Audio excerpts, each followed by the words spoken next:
Les mystères de Choc.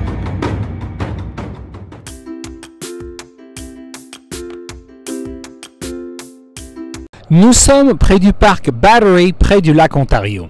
Cette pierre appelée Inukshuk est à l'image de celle que les Inuits ont érigée à travers tout l'Arctique. Elle fut installée au bord du lac en 2002 lors du Rassemblement mondial de la jeunesse.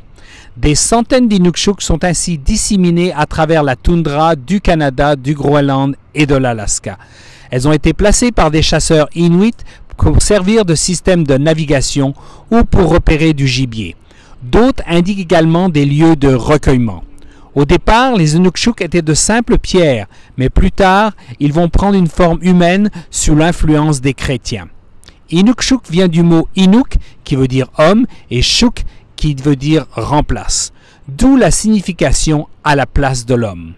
Aujourd'hui, l'Inukshuk figure sur le drapeau du territoire du Nunavut. Existe-t-il d'autres pierres debout à travers le monde autres que les Inukshuk?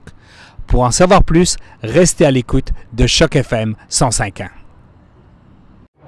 Les mystères de Choc. Au Costa Rica, ce sont cette fois d'énormes boules de pierre que l'on découvrit dans la jungle au siècle dernier. Ces boules sont sphériques parfaites, semblables à celles qui se trouvent à Harbour Square à Toronto. Certaines d'entre elles font plus de 4 mètres de diamètre. Là encore, nous ne sommes pas certains de l'âge exact de ces pierres, mais on sait cependant qu'elles datent d'avant la colonisation européenne. Nous ignorons également la signification de ces pierres sphériques. On pense toutefois qu'elles auraient une signification astrologique.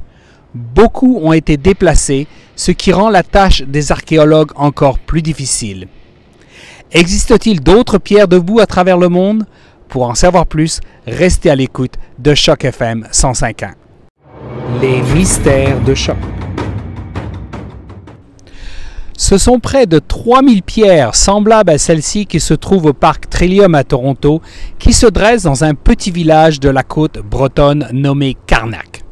Les pierres sont disposées en plusieurs lignes et s'étalent sur plus de 20 km². On estime que ces pierres remontent à plus de 3000 ans avant Jésus-Christ. En Bretagne, on les appelle des menhirs. Vous les connaissez sans doute grâce à la bande dessinée Astérix et Obélix. Obélix est le fameux livraire de menhirs dans un village gaulois qui résiste à l'envahisseur romain. Les menhirs de Karnak font environ une dizaine de mètres de hauteur. Nous ne sommes pas certains de la signification exacte de ces pierres. On pense qu'il s'agirait de monuments funéraires ou de lieux de prière. Existe-t-il d'autres pierres debout à travers le monde, autres que les Inukshuk et les menhirs? Pour en savoir plus, restez à l'écoute de Choc FM 105.1. Les mystères de Choc. Des centaines de pierres sculptées en forme d'élan ou de cerf se dressent dans les plaines de Sibérie et de Mongolie.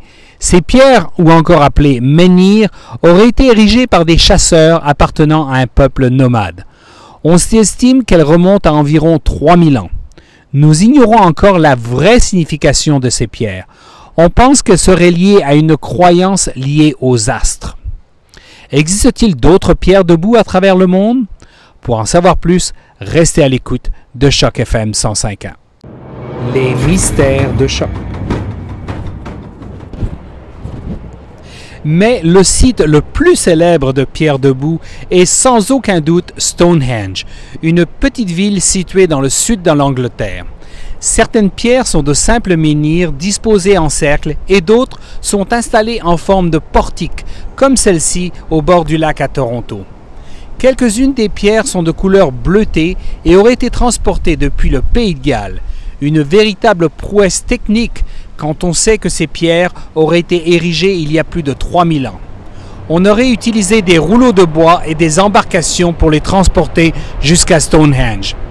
Les historiens s'accordent aujourd'hui pour dire que Stonehenge était un lieu de prière. Les mystères de Choc. Et bien voilà, la prochaine fois que vous vous promènerez sur les bords du lac à Toronto, vous rencontrerez sans doute une ou plusieurs de ces pierres debout. Vous aurez peut-être aussi l'occasion de vous rendre dans l'Arctique, au Costa Rica, en Bretagne ou en Angleterre pour admirer celle qui date de plus de 3000 ans. Le mystère reste entier quant à la véritable signification de telle pierre. C'est tout pour aujourd'hui pour les mystères de Choc. Je vous invite à rester à l'écoute pour entendre le prochain épisode. Les mystères de Choc.